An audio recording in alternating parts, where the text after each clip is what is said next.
Robert. Julie. Does size matter? That is the question for today. We all know it's how you use it. It's how you use it. So there was, back in the day, probably about 20 years ago. 20 years ago? Bigger was better. Yes. Now, it's not the size of the ocean. The phrase is right size. The phrase is right size.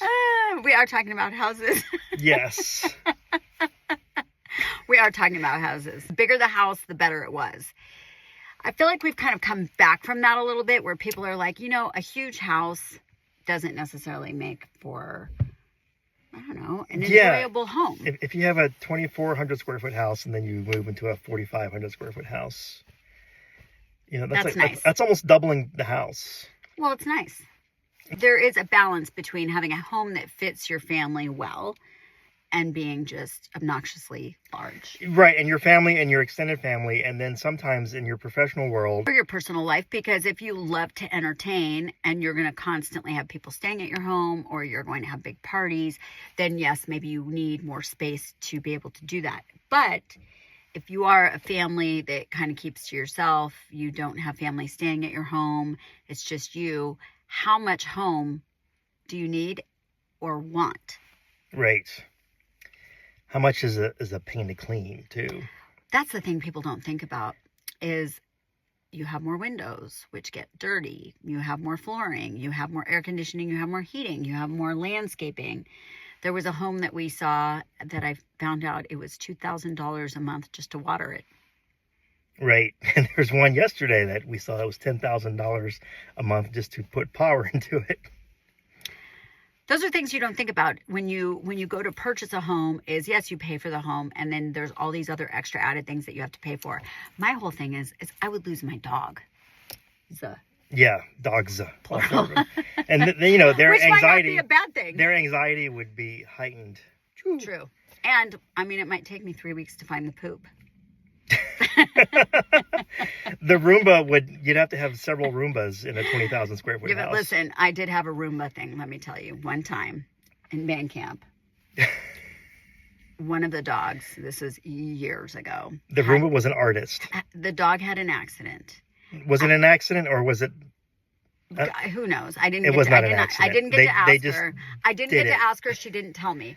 But the Roomba decided to clean at the same time that she decided to leave a poop, and the Roomba did a work of art on the floor. Yeah. So not only did it run it over, but then it smeared it all over the house. Did you throw the Roomba away? Did you clean it? You threw it away? I did not throw it away. Oh. But my ex-husband did. Oh, okay.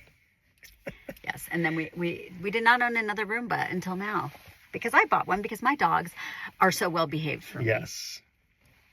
My dogs love me. How do you guys use your space in your house? Is it enough for you, your family, your extended family? I feel like my house is very small and it's fully packed.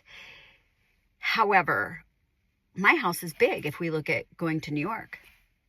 Right. So it's all where you live. What's the difference between if you have a 4-bedroom house, that's a typical use, and then what's the difference with a 6-bedroom house or even a 7-bedroom house? Like, what does that look like? Well, that would look like I would have my elliptical knot in my kitchen. Right.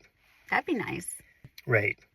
But if you have a 7-bedroom house, there's other things that go with it. Like, let's say you have a basketball court. I don't think I need that. Yeah. We digress. Yes. Anyway, it's an interesting conversation, though, because there is, there's having enough space to feel comfortable, and then there's maybe too much, where also you wind up spending, everybody's in a different room. It kind of separates the family. Yeah. So, the point of this is like, so do you really need a 4,500 square foot house?